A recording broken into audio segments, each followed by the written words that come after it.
Hello, Hello. Sugar and Spice back with you. Yes, back yet again. And this time we have stories from. The epics. One from Mahabharata and one from Ramayana. We've chosen two stories which are very, very interesting. As you know, Mahabharata and Ramayana have a lot of these little sub stories, very, very complicated stories woven, into each other. So we picked out two little ones which we felt might interest you. Yeah, So and we start with Srija's story, yeah, which is a very, very unique one. I'm sure you'll all enjoy. Over to you, Srija. okay, here goes. So the story I have for you today is about Nahusha. Now, Nahusha was a prince, and there are more than one interesting stories about him, but I'll start with a little one for you today. So, on a particular day, um, the king Ayush, along with his wife Queen Indumati, they were very happy because they'd been blessed with this lovely child, the heir to the throne, the future heir to the throne. And they were very happy. And the king tells the queen, "We have such a fine baby. We are really blessed." And so they're enjoying the moment. And that night, it's just a few days after the baby's born. One night, when the king and queen were asleep, the whole palace slept. A maid who had been hovering around, slowly crept into the royal chamber and, picking up the sleeping baby, the sleeping infant, she sneaked out of the palace, and from there she leapt into the air and flew away. As she flew with the baby, she took on or transformed back into her normal, her real form. And it was none other than the terrible Asura Hunda. So Hunda had taken the baby, seized the baby, and he flew laughing maniacally to his palace. And once he got to his palace, he said, "That was easy, that was really easy, that was a piece of cake." And he rushes to his wife and tells her, "Give this baby to the cook quickly and tell her to prepare a very, very tasty dish for me. I want to feast on this future heir to the kingdom." His queen does as is told, and later on, Hunda sits down to a table of delicacies, and the main dish being the newborn prince. And he enjoys the meat and says, "Oh, this is delicious. I've never tasted such tender meat." So he feasts on it. Now, when this is happening, there's this little conversation that's happening in the kitchen. And the cook tells her assistant, "I couldn't do it." She has a baby in her hands and she says, "How can I kill such a beautiful child? I couldn't do it. But now what do we do with the infant? Our Lord Hunda should not find out about this." So the assistant tells her, "I have an idea. Just give me the baby quickly." And all wrapped up in the cover of the night, he sneaks out of Hunda's palace and makes his way to a hermitage far away. And there, on the doorstep, he leaves the little infant and gets back to the palace. The next morning, sage Vashishta, whose hermitage that was, opens the door and is just about to step out to have his bath in the river nearby. And he's shocked to find this little infant lying there, very peacefully. So the great sage picks up the baby and, with his divine sight, sees into the baby's past, into the baby's the fine details of his birth, and he realizes who the prince is. And he takes the prince in, and he knows why it has happened as well. All about Hunda and how the baby was brought here to his door. So he takes the baby in and says, "Let me name you Nahusha." And the prince, without the knowledge that he is a prince, grows up in the hermitage, runs around in the forest, and he's a brave youth, a brave and handsome youth. He grows into a very strong and attractive young man. So one day when he was running through the forest, gathering twigs for sage Vashish's sacrificial fire, he heard a very, very beautiful musical voice. And he stopped to listen. And he looked up and he noticed celestial musicians who were flying across the sky, and they were singing. And why did he pay attention to them? Because they were calling out his name. And he wanted to know why they were talking about him, why were they singing about him, and so they sang, "Nahusha, the poor prince who does not know that he's a prince. His parents grieve for him, and he was taken by the terrible Hunda and saved by a cook's compassion. So when he hears this strange story, Nahusha immediately rushes back to the hermitage, rushes to sage Vashishta and asks him, "Is this true? I just heard this now." And the sage tells him, "Yes, it's the right time. You found out. You should know that you are the prince. And yes, the terrible Asura Hunda had brought you and left you at my doorstep." So the prince is very angry, and Nahusha says, "No, I have to kill him. How could he do this to me? So give me your blessings, dear sage." He takes the sage's blessings and he tells him, "Yes, go and come back successful." And he leaves with his bow and arrow and goes into the forest looking for Hunda. Now, when he's going through, all of a sudden, this beautiful maiden appears before him, and he's so stunned by her beauty. She was gorgeous, with limpid eyes and long hair, and beautiful form, and she was radiating this aura, a golden aura. She didn't look human, and she wasn't. She was a celestial being. And she stops and tells him, "Nahusha, my name is Ashoka Sundari, and I have to tell you my story. Please listen to it."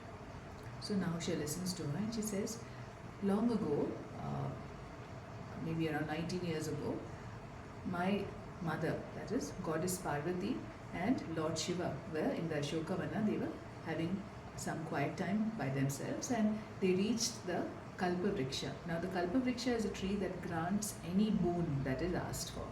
It's a magical tree. So, Goddess Parvati wanted to test the power of the tree. So, in play, she asked the tree, "I want a beautiful baby daughter." Before she knew it, she had this beautiful infant in her hands, and she was so happy. She named her Ashoka Sundari and brought her up as her own child.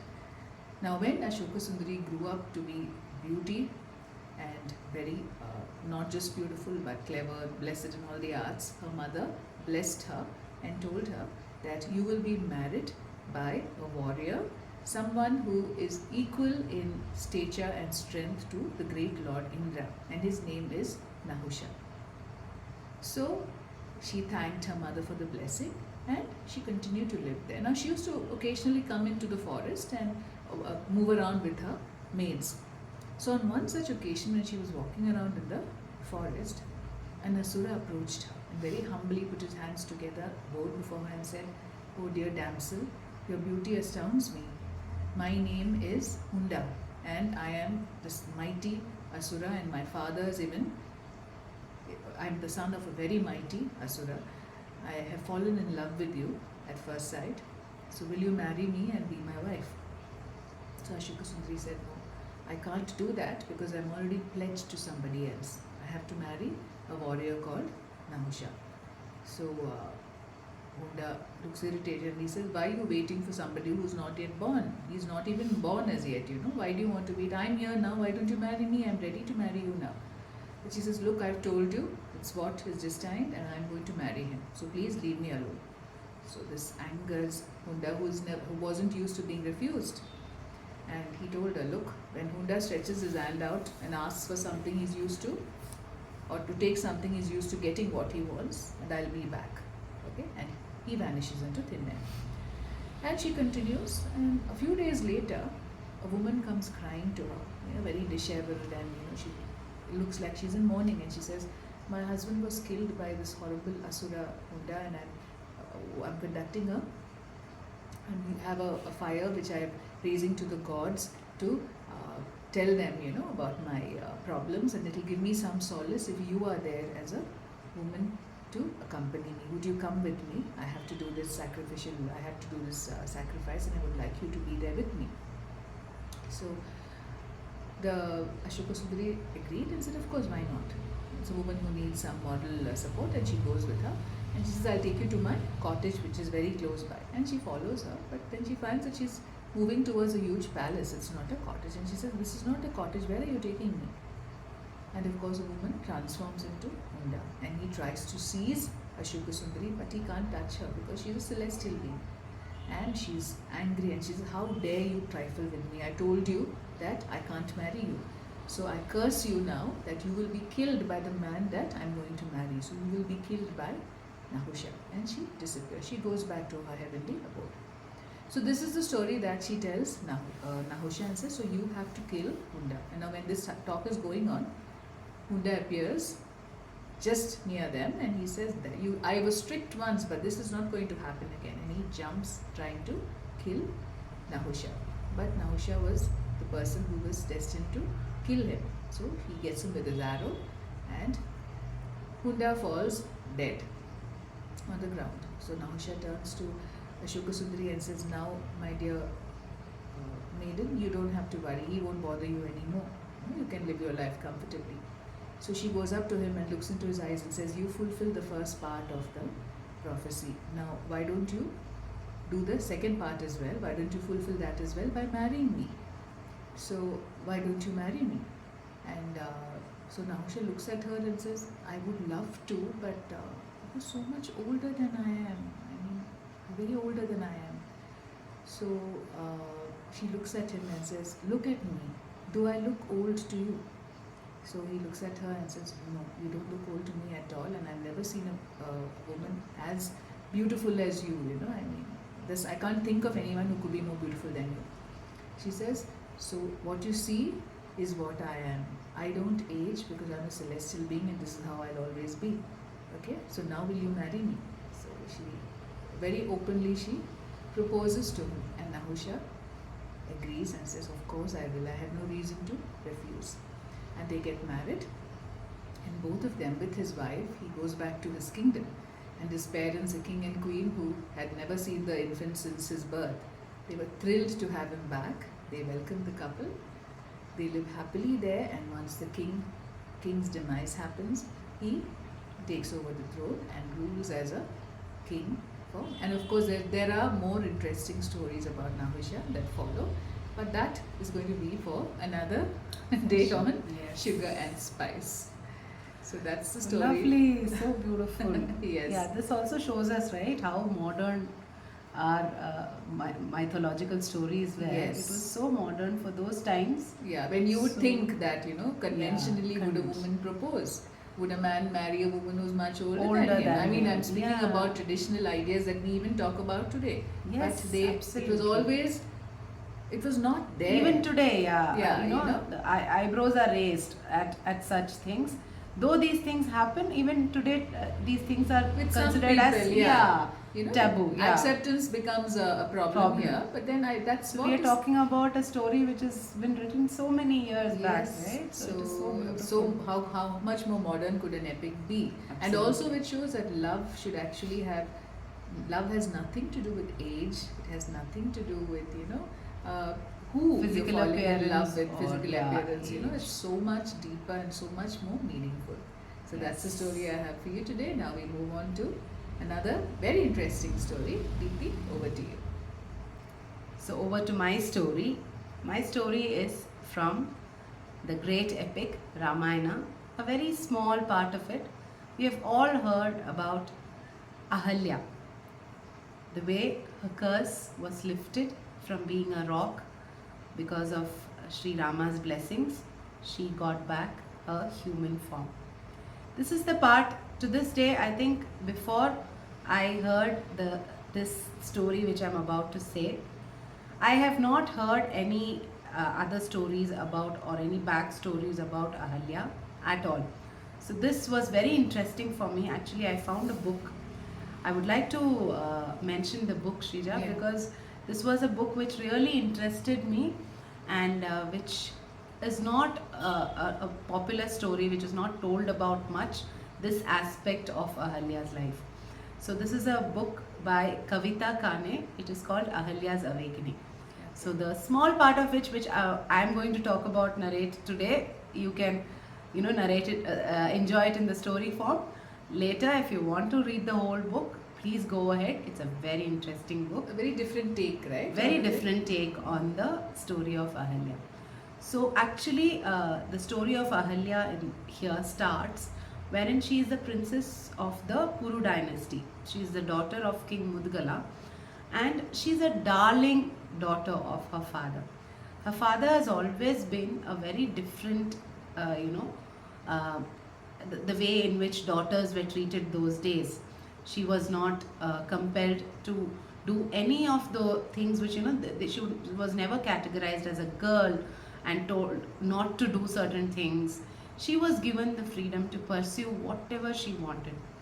And the actually the birth of Ahalya itself is a story in itself.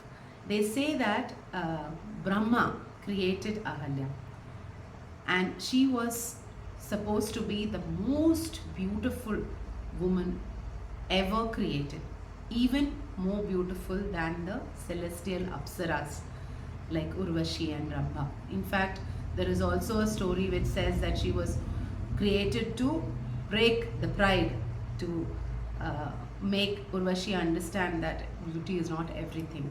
So there are various versions to this, but whatever it is, Ahalya was the creation of Brahma, and Brahma actually made her, impeccable. She was flawless, to her beauty, to her features, to her body. Everything was just perfect. So she was stunning. She was beautiful to the core. Everything about her was just, too Perfect. perfect. Yeah, perfect beauty she was. And then the flip side to it is, she was never proud of her beauty, or she was not consumed by it actually. She was never only the beautiful body or the beautiful person that she was. She was always interested in pursuing her intellectual side. She wanted to satisfy her intellectual desire. She was very intelligent. She always would seek knowledge. She wanted to learn the Vedas, the Upanishads. She wanted to seek knowledge, and she wanted to get trained under a rishi. How those days, princes were sent to gurukuls to seek education. She wanted to go to a gurukul under a rishi and get trained, and wanted to be a rishika ultimately. She wasn't bothered about her beauty, and she would always ask, when everybody says how beautiful she was and compliments her on that, she would take it gracefully, but she would say, is that all I am? Am I just the beautiful woman that you see? No, I want more, I want to satisfy my quest, my thirst for knowledge. So allow me to pursue studies. I want to go into studies. I want to go academically. I want to go deep, as deep as I can. So this was very surprising, and it was not very much welcomed by her mother. She was not very happy with the fact, the queen was not very happy with the fact that the daughter was pursuing studies. How could that be possible? After all, whatever you do, after an age, you need to get married, you need to find a man. And that was the time when her brother, Divodas, the prince, he had just won a mighty war against a king and had returned along with a friend. The friend was none other than the king of the gods, Indra. So Indra was welcomed to the palace with so much of, everybody was so thankful to him, because it was known everywhere that the reason why Devodas won this war was Indra. Indra was the one who was by his side always, and he was the reason that he won the war. And when Indra came in and he saw Ahalya, he was completely taken by her beauty, and he fell in love with her the first instant he saw her. Of course, she was so beautiful, anyone would have. But Indra was just so smitten by her love that all he could see was Ahalya. And it was very evident in his behavior, and he would, try to talk to her and get to know her. But as Ahalya was, she was never interested in men or in a marital life or anything like that. And she was definitely not in a hurry to get married. But there was always this pressure on her that there is a debt on her, because he had saved her brother. So she was trying to balance it out, and by being polite to him and saying that, sorry, this is not what I'm interested in right now. But he kept following her everywhere she went, and this her mother noticed. and she had a conversation with the daughter. She said, "What, Ahalya, what are you planning? See, a person like Indra, he's the god of all gods. What more can you ask for? He's such a handsome man. He's so powerful. He's, he's whatever a woman could ask for in a man. He has everything. What more do you want?" So she keeps repeating the same thing. Is that all? Is that all that I have to look forward to? Getting married to a man and being his wife? That's not what I want to do, mother. I've told you very clearly. But the good thing was her father and her brother always supported her. And see, again, we are talking about a story which was written so many years back, but it's so modern. And the way the father and the brother stands by her side and tells the mother that no, if that is not what she wants, let us not compel. So, and finally, Indra says, "Okay, I will wait." So, what they decide is, let her go and live at Gautama Rishi. He was one of the most learned people of those times, and his hermitage, his ashram, was supposed to be a very, very safe place. And there was a war which was coming up again. One of the kings had been saved in the previous war, and he was going to wage a war against this kingdom. And that news reached them, and they decided, okay, this is the time. Let us send Ahalya away for a while. Let her pursue what she wants. Let her do her studies, and Gautama Rishi will be the right person for this. So we can trust him and leave Ahalya there in the ashram. So this was decided, but her mother told her one thing very clearly: after you come back, you are going to marry Indra. So she says, no, finally she has to agree to it. She thinks, okay, at least I'm getting some time.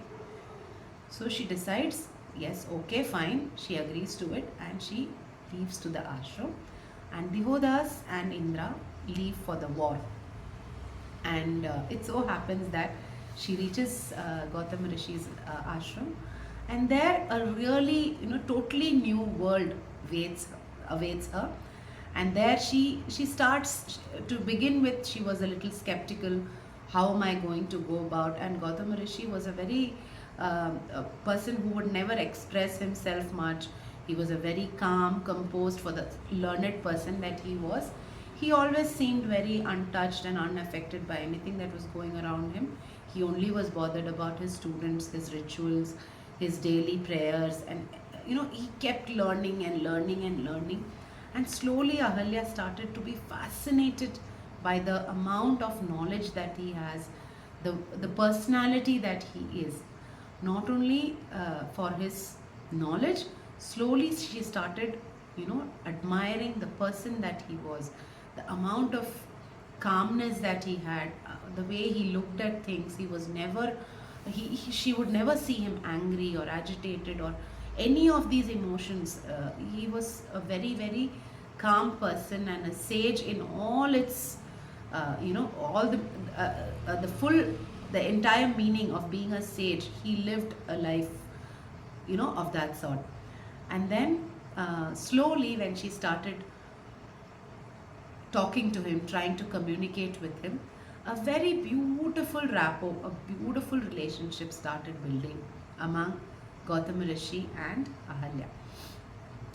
In due course of time, they became the best of friends. They would have debates over topics, about the topics in various texts. They would talk about philosophy. They would talk about everything under the sky.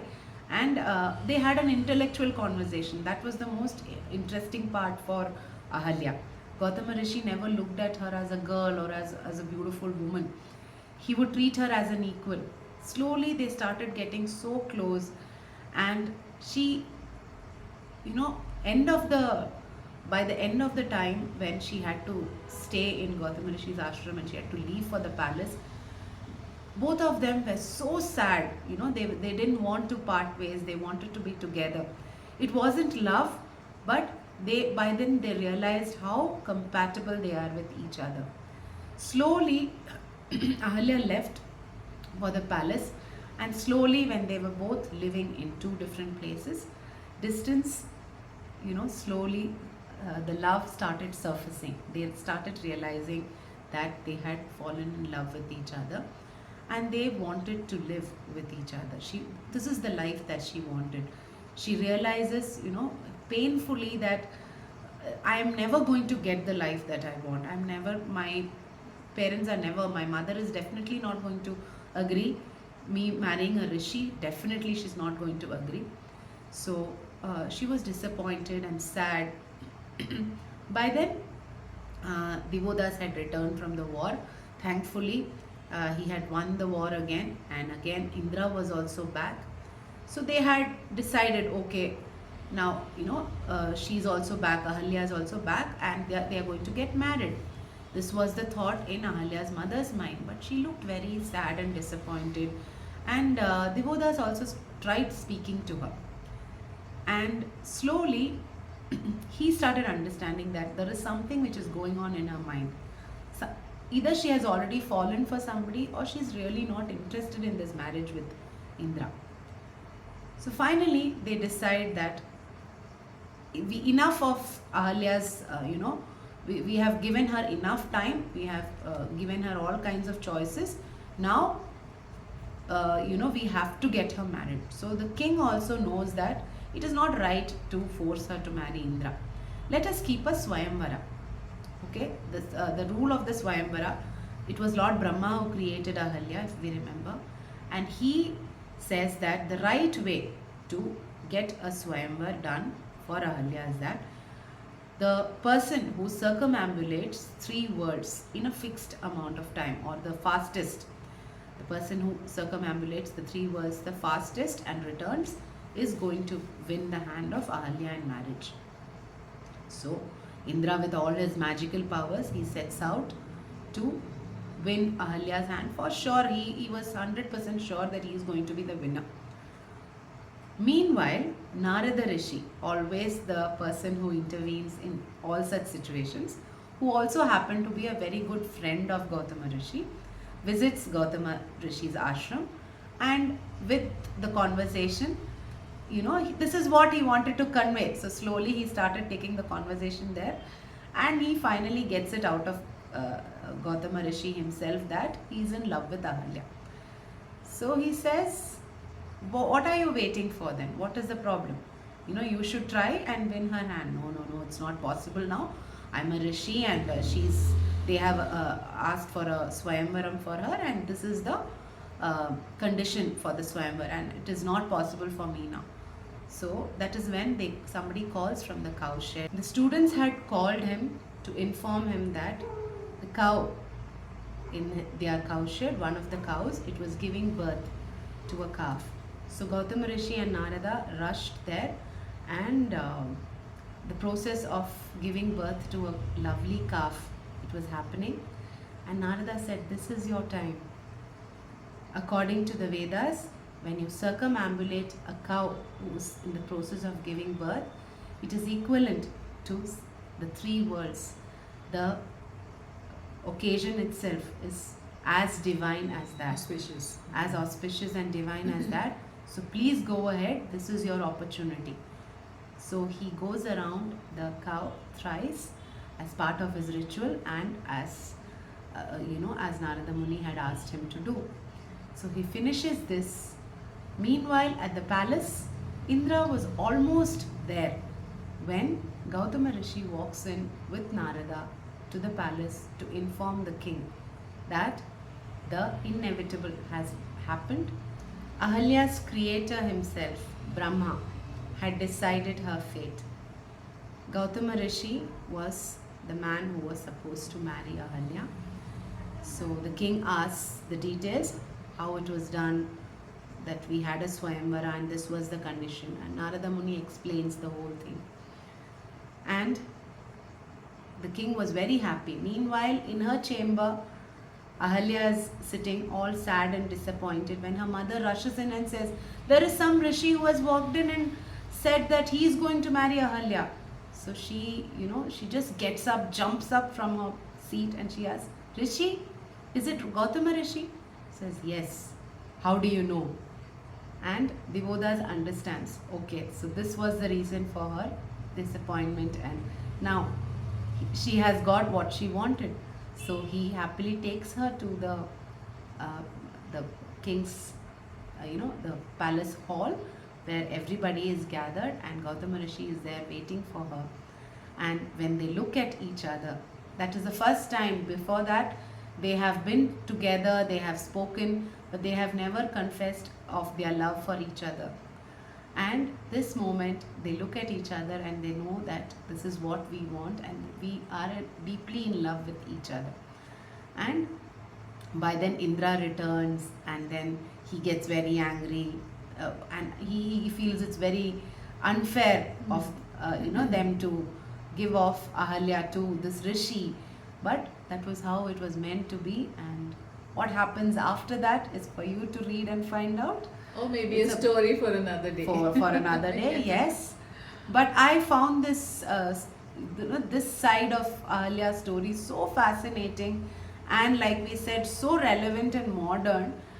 So I really enjoyed reading this book. It's a and very I'm beautiful sure take on this story, right? We have only heard the end part of it. Yeah, So we focus on the curse, and she's nothing more than a stone that was transformed back True. into a woman. Yes. But you have a living soul, a living A person living soul behind whose that. interests were totally different. Yeah. A woman, a girl, just like your story, Shrija. I feel here also a woman wanting to study, not pursue, not get into marriage and family, Yeah, wanting because to her interests pursue, were different. yeah, wanting to pursue studies. Even today, it is looked upon as something which is, why doesn't she? Okay, she can get married and then study. Yeah, there are people who yes, say that. there are people who comment like that. So when I heard it in a story which was part of an epic, it was really shocking. So that is what our culture is. That is what our base is. So Exactly. we need And not stories look for that- it anywhere else. Exactly, and the stories that speak of so much of it, they're very liberal minds. Absolutely. And tolerance. These are things that were told to us from ages ago. Yes. And it's wonderful reading that, to know that people have actually written about it ages ago. So those were our stories for today. I And, hope you all enjoyed both our stories. We'll be back soon with more. Yes. So till And then, yeah, your feedback, suggestions, comments, please, as usual, we appeal for that, and please put in your valuable suggestions as well. yes. So looking forward to that. Until then, bye bye from Bye. Sugar and Spice. Love you.